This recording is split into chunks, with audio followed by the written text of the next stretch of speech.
Hello and welcome to the next edition of FX Refreshed. Today we catch up with Jim Dickeson.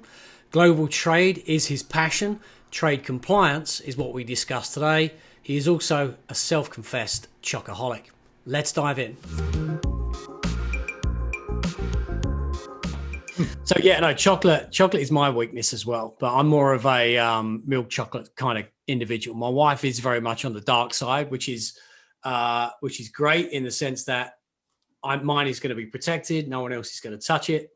And she knows hers is very much in safe hands as well. So unless, of course, I've had a couple of beers and the munchies kick in which case I will raid her side of the larder. Well, chocolate doesn't seem to go well with beer. I wouldn't have the two together. But I've been known to neck a few bars of chocolate after I finish the beer session. That's when the munchies start kicking in. So, but there we go. All right. So diving straight back in. Compliance. That's why we're here today, in the broadest sense. And we're going to pick away some of the layers and see if there's anything that's I was going to be rude then and say anything more exciting than just compliance, but compliance is exciting to many and should be. Well, it is to me, but I'm not exactly a hit at cocktail parties. But you're superb when it comes to putting kids to bed, and yes. that's key. That's critical for all insomniacs out there. You're the man to catch up with. Right. So I want to dive straight in and talk about maybe some of the businesses or the industries that you work with. Are you specializing in a certain industry type or a certain client type? Do you gravitate towards a certain area, or are you open to discussing with any industry? Not really specializing in any area or industry and such. And I don't even work just with manufacturers. I have worked with freight forwarders and customs brokers as well. But on at least on the manufacturer side, I tend to deal with a lot of small to medium-sized companies, and often a lot of startups too, because they start making their product and they're selling it, and then they get an international order, and then they get another one. And they thought, oh, gee, we're a global business now. But they don't realize some of the hurdles of selling their product internationally, but when they're small like that, they kind of fly under the government's radar, and it's maybe some years down the road when they start getting a little bigger and having more international business and start shipping to more places in the world that the government starts to take note of what they're doing. So that's sometimes where the issues crop up in front of their face. Right. Yeah, that makes sense. And so in that scenario, if the government is catching up with them or does catch up with them, is there a retroactive audit process that the government would go through and then start levying fines going back for mistakes that were made several years ago? Or are they more interested in the here and now? They can be. Often if they start an investigation, they're looking at past performance and they're looking at repeat past performance. And there is a statute of limitations with most government agencies that go back 5 years. Right. And meaning they can address shipments that occurred 5 years ago. Well, you've probably already booked the profit on those shipments long ago, and now you get hit with a penalty, and suddenly that deal you made 3 or 4 years ago, now you suddenly lost a lot of money on. Yeah, that's this year's, last year's profits completely blown out of the water, I guess, in that regard. Right. So what are you looking out for? What kind of risks are you specifically looking for?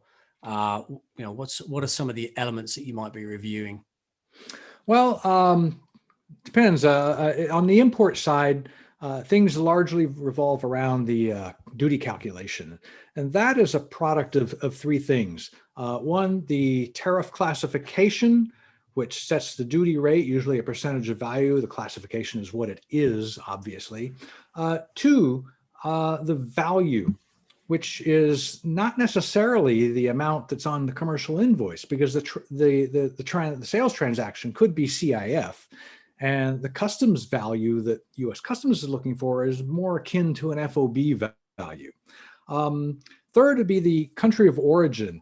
That affects, obviously, first, the admissibility into the country. We don't import products from certain embargoed countries, but also that can determine the qualifying status for more favored nation status or for free trade agreements.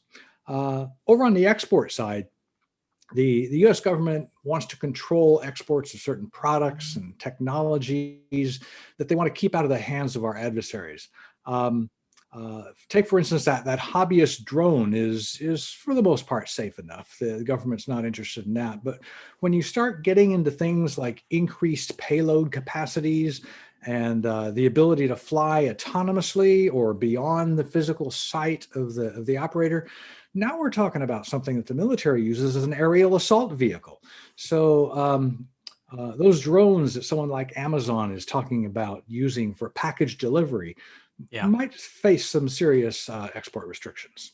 Right. Yeah. So clearly the US government is not interested in having those enter into the wrong hands. Not necessarily from oh my God, we're losing out on in terms of business, more in terms of we don't want to have these things that we build used against us in a not so good way. Well, and you raise an interesting dilemma, I think, when it comes to U.S. international business, is that the U.S. government has been so influential in the world that their laws can be largely extraterritorial, and a company in Europe that is doing business with the U.S. and now they want to sell to somebody that is not all that friendly to the U.S. And they can't have a certain U.S. technology in their products to sell over there. So at least, particularly in the defense industry, a lot of European countries have started advertising their products as being ITAR free. The ITAR is the International Traffic in Arms Regulations that the U.S. government has. And so that way they can sell to countries that are unfriendly with the U.S. While if they did have U.S. ITAR controlled products, they would not be able to sell to those countries. So it ended up coming back to put the U.S. defense contractors at a disadvantage on the world market. So I think the U.S. government is starting to recognize this, and they're trying to walk that fine line as to what's permissible to sell overseas and what's not. And some of this, I think, enters into what we've seen in recent years is the transition of some items that are controlled under the ITAR, which is the State Department, coming over to being controlled under the Commerce Department. One thing I've always said about goods that are ITAR controlled, that if they're controlled anywhere, they're controlled everywhere, meaning you pretty much need a license to ship anywhere outside of the U.S. But over on the Commerce Department regulations, there's more nuance in there. They look at what something is, and then based on why it's controlled, it can have restrictions to this country, but not to that country. So it allows a little bit more. It's a little bit looser in where you can sell products without requiring a license. Right. So how do you keep on top of that then? Because there's millions of different types of products.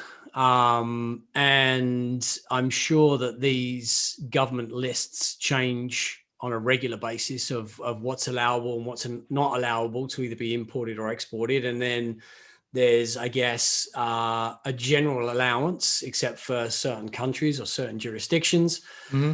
That's a lot of information to absorb for someone like yourself, let alone a business. So how do you keep on top of that? How are you staying current with regulation? Well, parts of it don't change much, but other parts of it do change. And the bulk of it, I don't think changes all that much. When it comes to determining whether something needs an export license, I always like to say there's 4 basic questions. One, what it is. Unlike the U.S. Customs tariff classification, there's a different classification system for at least Commerce Department exports, and And that classification is an ECCN, or Export Control Classification Number. So the first question is what it is. The next one is where it's going, the country of destination. And those things don't change all that much year in and year out. Obviously, the countries can change depending on who we're friendly with and who we're not friendly with, but it's fairly stable. But the next two questions are who's receiving it, and that does change more often. Because that's based on certain entities, individuals and entities that are not necessarily country-based, like terrorist organizations, or there's a lot of oligarchs, largely in Russia, but even other parts of the world, that are connected with some of what's going on in Russia. And those can have restrictions on them. The last one, the most seldomly used one, is how it will be used. Whether those bicycle, or whether that steel tubing is being shipped somewhere to be made into bicycles or nuclear centrifuges. So those are the four questions: what it is, where it's going, who's receiving it, and how it will be used. How do you prove how it's going to be used? An importer is going to say, yeah, I'm bringing those bicycle components in because I want to manufacture bikes in my country and I'm going to sell them domestically here.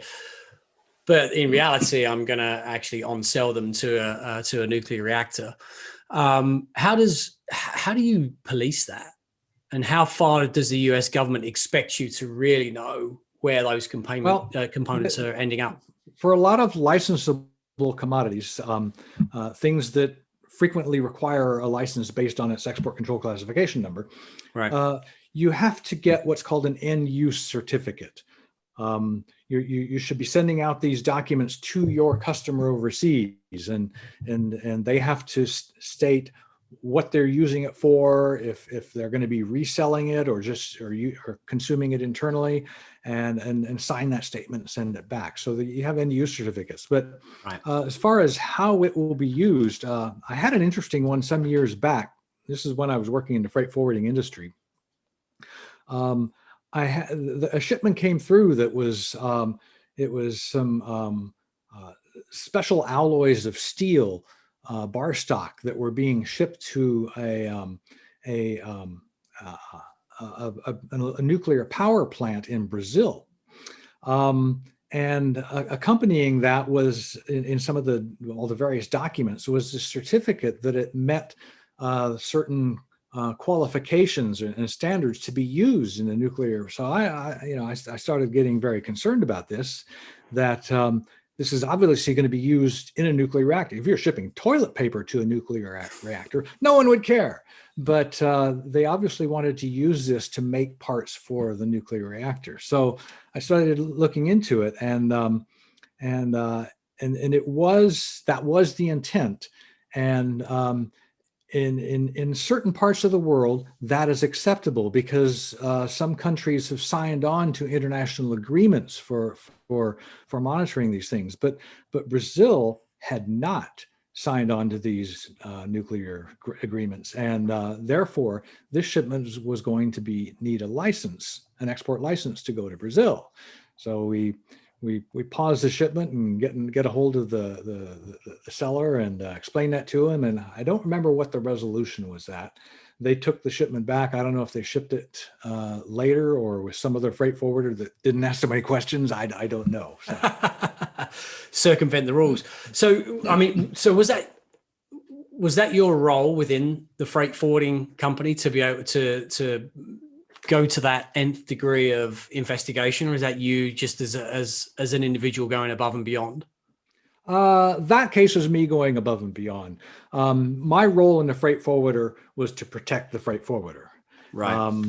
But I did see as sort of an extension of that to protect our customers as well. I didn't really get into a lot of consulting in there because I didn't have the bandwidth to do it. We didn't have the contracts in place to protect our liability. The terms and conditions on the back of a bill of lading don't really protect us very much in that regard. Right. So I never really did a lot in a consulting role there, but I did just try and keep an eye out. And when something like that would arise, rather than tell them how to do it, I say, you might want to take a look at this. Right. Okay. So hopefully many clients are going to see that as a true value add and thank you for your service. I hope so. I'd like to think so. So you know then if a company says, oh, that's great, we're no longer going to use you, we're going to have to find an alternative route, that's probably not a company that you really want to be dealing with. Probably not. Probably not. But I could still be in my role of protecting the freight forwarder, and as long as we did everything appropriately, if the exporter did not, it would fall on their shoulders. Right. That said, there is a quirk in the export regulations that basically it's a cover your butt situation for the government. That it basically says that if you are aware of an illegal act that has occurred or is about to occur, then you can be culpable for that. So it's a huge gray area, and it's a difficult one to dance around sometimes. But I can imagine. Is it obvious then when you're with a client, with a prospect, I guess you're reviewing processes, you're looking at documentation. Is it typically obvious when you review or when you're in a review situation that something is amiss? Is there a certain thing that you're always looking for because that's a common error or a common mistake? And if you're not, is it often glaringly obvious to you that there's something wrong? I mean, you mentioned earlier on about dutiable payments. So many companies not aware of certain, recording certain values. Right. So is that something that you might just gravitate towards initially? Well, I think I like to think at least that my years of experience in this have given me enough of a sixth sense to see things that are amiss that other people might just go right past them. Right. And you mentioned the valuation issue that did happen with a client I was working on. They were importing into the U.S. and we were actually discussing another issue, and somehow it came up in the conversation that they were providing components to their contract manufacturer. And I said, "Oh, wait a minute. Let's get off on this tangent here." And what I found out they were doing was, they were sourcing components locally in their country. And they were actually over in Europe and providing those to the contract manufacturer in Asia and then importing those products into the US. And obviously, if the contract manufacturer, if they're just giving them the parts, they're not going to bill them back for it and include that value on the commercial invoice. And so I said, we need to look into this a little bit, because what this is called an assist.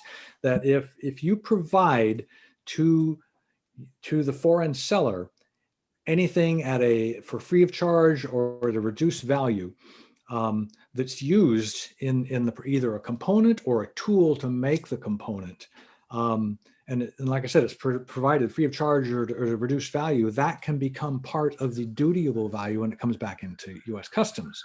And like I said, they call that an assist that has to, when the customs entry is filed, that has to be added into the commercial invoice value to bring it back up to a customs value. So, and it turned out that, that's exactly what they were doing. And I said, and I can guarantee you that that this is also going to be an issue in Europe. And I said, I don't feel qualified to represent you in Europe, but I think you should probably find someone like me over there to look into this issue. Well, a week later, they called me back and says, we got the same problem over here. Oh, really? Yeah. Wow. So what we ended up doing was filing a prior disclosure with customs on that to bring that to their attention. Prior disclosure is an interesting area to play in. Basically, U.S. Customs says that if you file a prior disclosure of your faux pas before we have launched a formal investigation, you can come clean and without having to pay any penalties, except any duties owed and interest owed on that. Okay, which makes sense. So all you have to do is pay the duties and come clean with customs, and you don't have to pay any fines. That's a nice feature that U.S. Customs does, and I think that's good because it shows that the aim is more toward let's get this right today and going forward, and not play gotcha on the past. And I like that. Unfortunately, over on the export side, they don't have those same provisions. I mean, it can be a mitigating factor when it comes to penalties, but when you do a disclosure on an export violation, you're probably going to still pay some penalty. Just it might be just reduced because you brought it to them rather than them bringing it to you. So right. So, but isn't that it's the same government that's making that those rules and regulations, right? Well, it's the same government, but different agencies. Okay. Different businesses within the same business. Okay. Because U.S. Customs, they actually used to be part of the Treasury Department, but after 9/11, they created the Department of Homeland Security and moved it over there. So Customs is part of the Department of Homeland Security. The ITAR for military goods that I mentioned before is part of the Department of State. And for stuff that's not for exports not controlled under the ITAR that are just regular commercial shipments, those are over under the Department of Commerce. So we've got 3 different government agencies with their own sets of regulations. Sometimes they can actually conflict with each other, and it's sometimes a tough thing to slalom through all that. I totally agree. So let's see if we can scaremonger some businesses into picking up the phone to you. You mentioned fines, or maybe some parents picking up the phone to you whose kids are not sleeping very well. So you mentioned some fines earlier on. So what's the worst that a business could potentially expect for doing something that's inadvertently wrong? And whether they know or unknowingly do it. Millions of dollars and even jail time, but that's extreme and actually pretty rare. Right. On the customs side, like the duties are based largely on value, penalties can kind of follow that pattern as well.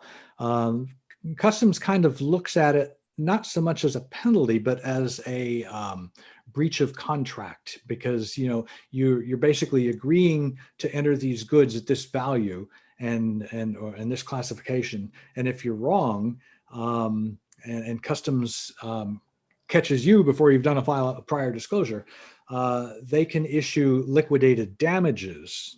Not really a penalty, but they do have penalties in some areas, but it's largely liquidated damages for breach of that agreement that you had with them.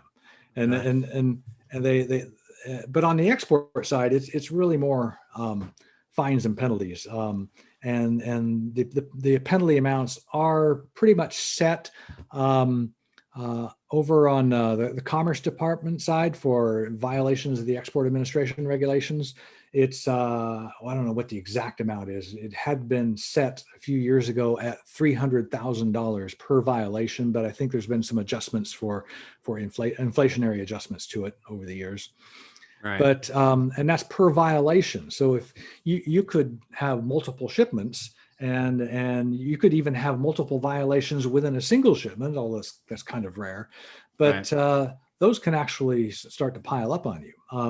The reality is they work largely through settlements, and those settlements are usually a lot less than the initial penalty value. So right. But over on the ITAR side, the civil penalties can be $500,000 or even $1 million on things sometimes, and And like I said, more so on the ITAR side, there can even be jail time in there involved. So the message there then, get it right. Mm-hmm. And when you engage with clients or prospects, is this an ongoing relationship that you typically have, or are you employed for an initial period, and then the plan obviously is the client, I guess, does it right for the rest of its days? I would like to work on an ongoing basis with clients, but most of the work I've done has been just one shot things. But I do have a couple of clients that they keep coming back to me for more issues. So compliance, does it extend to international vendors? Yes. And I would first want to talk about the export side. So we're not talking about vendors, but we're talking about customers. Right. There's long been an expectation on the part of the U.S. government that U.S. sellers are going to know certain things about their customers. And I think I said earlier, you've got to get an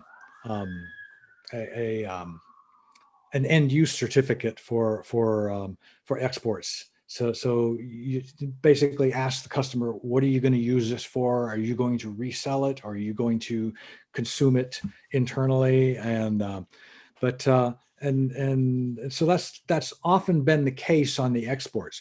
We are starting to see that now more on the import side. There are certain areas of the world. The most well known these days is the northwest parts of China. There's a lot of forced labor up there in the cotton industry. Well, if there's a U.S. importer of cotton wearing apparel, they're supposed to know where their cotton's coming from, but that's hard to do because the importer is buying from a clothing factory, and that clothing factory is buying from a maker of fabric, and the fabric maker is buying from somebody spinning the yarn, and that person spinning the yarn is probably buying the cotton from the raw cotton from a farmer.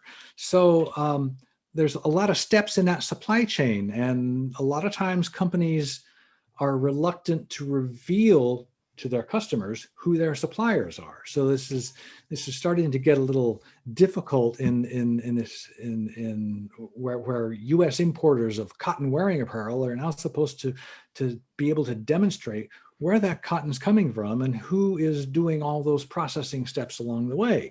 And if there's any forced labor involved in any of those steps, then they're not supposed to be importing that product. So that's an incredibly convoluted process, and probably puts off a number of importers from buying from certain jurisdictions, right? And probably maybe puts them off of importing altogether. And that's what the government, not importing altogether, but to stop buying from those certain parts of the world. The government would like to see them shift their sources to other countries. Right. There's a lot of competition between the U.S. and China, and I think that this thing on forced labor in Northwest China is playing into that not nicely from the U.S. government's perspective. Right, and of course, even if a company's buying from the Northwest, or ultimately in that supply chain, 7 layers down, it comes from the Northwest. Is the assumption and all those steps do not even have to be in China. You could be working with a clothing manufacturing plant in Malaysia that's buying their goods from ultimately from China. But is it then a given that it's likely forced labor, forced child labor, specifically, or is that the final question? Well, because I don't think so much child labor. It's the I hate to get into politics here, but it's the oppression of the Uyghurs, which is a Muslim minority in that part of China, and China is for putting them into re-education camps, and while they're there, they force them to do work for them, and that's the forced labor issue there. On the export side, I think I mentioned this, that a U.S. seller is expected to know where their stuff is going. And if it's something that is a high level of control, an export control classification number, that they're supposed to get in touch with their seller and have them complete an end use certificate that basically the buyer then has to certify what they're going to use it for, if they're going to sell it to yet another customer of theirs, or if they're going to consume it internally. So basically the US seller is supposed to know where it's going and how it's going to be used. Right. Okay. Are you surprised, or are you ever surprised by what you see or learn when you peel back the layers of the onion, as it were, of a company? Not so much anymore, I guess. I mean, that's age and experience has made you immune to. Yeah. I mean, I think, like I said earlier, I see certain scenarios forming that just based on my experience, I know, oh, well, then there might be this underlying issue. Classic example, a lot of goods going to the UAE, United Arab Emirates, which is just a slow boat ride across the Persian Gulf over to Iran. And so the UAE has kind of become a gateway to Iran. Not that the UAE government is promoting this, but there's a lot of businesses that exist in the UAE that are importing more product than they would probably ever use in the UAE. So you know something's fishy. That's awesome. Well, it's not awesome. That's an awesome example. Just so as we clarify that one. But sticking with examples, are there any others that you might want to just throw out that if anybody is looking at this podcast, if there's anyone reviewing it that just might help them identify something that maybe they are doing today? Well, one thing I was going to go into this earlier, but somehow we got off on another subject. But getting back to China and the U.S. government's struggles with China, the previous presidential administration imposed Section 301 tariffs on goods from China, amounting to 10, 25, some cases up to 35% of the value, in addition to the regular duties that were already being charged.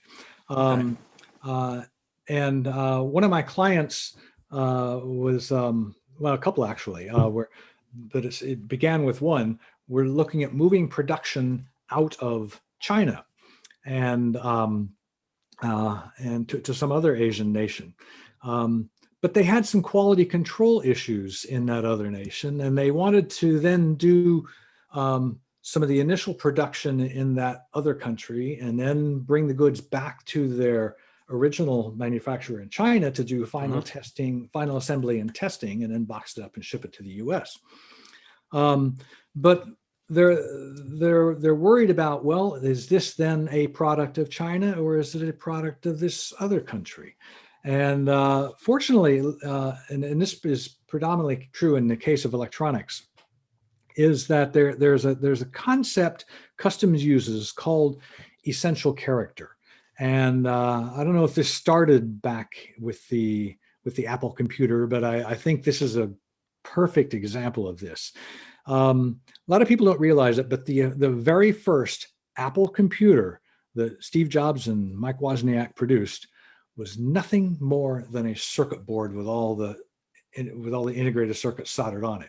You had to provide your own keyboard, your own display, your own memory system, which was often just like a cassette tape deck, your own power supply. But customs, when it comes, at least in case of electronics, as well as some other products, that if the item has the essential character of the finished product, then it's classified in the customs tariff as that finished product. So that populated circuit board, more commonly referred to these days as the PCBA, or printed circuit board assembly, that had, since it had the initial character of a full computer, it was classified in the customs tariff as a full computer. So in the case of my clients, they started populating the circuit boards in this other lesser Asian country, because the populating circuit boards is all done through computer automation, and it's very easy to replicate over here. It's the manual labor of the final assembly and testing that was the issue, and they wanted to take that back to China, where they had a more skilled workforce. But since they populated the circuit boards, those PCBAs were classified as the finished product that would be imported into the US back when they left this other Asian nation and went to China. So, so that's essential character of the finished product. The other concept that comes into play here is substantial transformation. And customers would say that if an item manufactured in country A moves to country B, and if it is substantially transformed into a new and different article of commerce, then the country of origin becomes country B. But if it is not substantially transformed into a new and different article of commerce, it retains the country of origin of country A. So, and to make a long story short, we manufactured the printed circuit board assemblies in country A, moved them to China, but the final assembly and testing did not substantially transform it, so it retains its country of origin in that other Asian nation, even though they're finishing the product, boxing it up, and shipping it from China. And right. And just to assure us of this, we would get customs rulings on this country of origin issue here. It did raise some particular issues in China, in that the Chinese government wants to see at least printed on the cartons that it is a product of China. And so we kind of walked a fine line there of printing on the cartons, produced in China, PCBAs populated in X country. Right. So trying our best to keep the Chinese government happy as well as the U.S. government happy. And the end of the day, everybody's happy because we avoided those China tariffs of 25% on the product, and bringing it in based on the, like I said, country of origin and the duty rates that apply to the other country. Excellent, great job, great job on that. Then substantially transformed. Sounds like a bit of a gray area, really. And it's subjective, right? Or do they have clear guidelines? Good question. It does sound gray initially, but I think if it's hard, how do I say this? Substantially transformed, if you have lumber from one country that's shipped to country B, lumber from country A shipped to country B, and it's made into furniture in country B, from lumber to furniture is a substantial transformation, because it wasn't a chair back in country A, but it becomes a chair in country B. And then that chair is shipped to country C and is painted. It's still a chair. Mm-hmm. So the painting does not substantially transform it. And so then if it's finally then imported into the US, lumber from country A, made into a chair in country B, painted in country C, imported into the US, its country of origin will be country B, because that is where it was substantially transformed from lumber into a chair. Right. So okay, that hopefully that makes it a little bit easier to understand. Right. Perfectly. So we've covered a few elements of compliance today. Is there anything else that we need to show the audience? Is there anything else that you feel like somebody might need to know? You did mention training. Over the years, I started doing a little bit more training. When I was working with a boutique consulting firm years ago, I found myself doing a lot of in-person training for customers, and the reality is we never really did a lot of that, because you don't need to train a lot of people in the company, just a handful that are doing that sort of work. So we didn't see that. And I always thought it would be more practical, more cost effective to pre-package like some computer-based training and that we could sell that way. We could produce it for a lot less money than flying on site all the time. But I don't know, back then the tools just weren't available. Fast forward, I was working to a little bit further closer to now. I was working for a freight forwarder and a freight forwarder and customs broker, and they were implementing a learning management system, a system of computer-based training. And I got all excited about this and started producing content for compliance purposes within the company. But I guess people thought I was good enough at it that other people in the company were using me as their hired gun to produce their content with them being the subject matter expert. So I found myself producing content on hazardous materials and such, and for the trucking side of the business, doing some on how truckers are supposed to log their hours, because there's a lot of strict controls on how many hours a trucker can spend behind the wheel, and then how many hours he has to have off between times behind the wheel. So did some training on that. That was all fun. Even with the company's blessing, started producing some on my own and selling on the internet. And but the reality was I just wasn't making a lot of money at that. It's probably spending more money than I was making at it. I was just doing it for fun, and I decided, well, I'm not making enough money to really support this, so I kind of let it die out. But I had some fun doing it.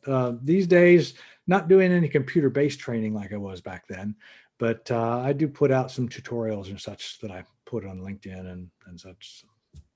Excellent. I have fun doing that. We can dive into your profile then and find some of those articles. I think so. Excellent. All right, sir. Well, listen, appreciate you jumping on the call today or jumping on the video today.